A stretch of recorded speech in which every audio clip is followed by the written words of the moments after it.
বাইরে ভাই আমরা দেখছেন নি গান উগা ফেসবুকে ট্রেন্ডিংয়ে আছে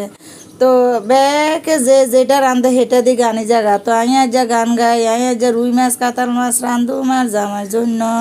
তেল দিব ফেঁস কাটি দিছে কাঁচামরিচ দিছি হলুদ মরিচ মশলা দিছি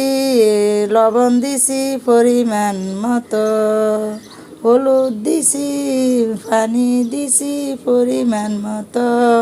কষাই কাঁসাই এখন রুই মাছ দিব কাতাল মাছ দিব এই যে দেখছেন নি কি সুন্দর মাছ তো আসলে এটা গান না কি আমি বুঝলাম না এত ভাইরাল হয়েছে তো আমি আনা কোনো মাখাইলা আফা তো আমিও একখানা কদুর গাইবার চেষ্টা করছি ভাই আমার কোনো গলা নাই আর এটা বাঙ্গা ক্যাসেট কদুর বাজাইছি ভালো লাগলে ব্যাকে ভিডিওটা শেয়ার করে দিবেন লাইক করবেন অবশ্যই করবেন ভিডিও না থাকে কমেন্ট করবেন না তো সুন্দর করে এরকম করে খাননি কাঁচা মাছের কষাই টমেটো দিই ধনিয়া পাতা দিই এই সিজনে অত্যন্ত বাড়ি বা স্বাদ লাগে আনা করতেন কেরকম লাগে আঙ্গ নোয়াখালী কেউ সালন তো সালন খাইতেন ব্যাকে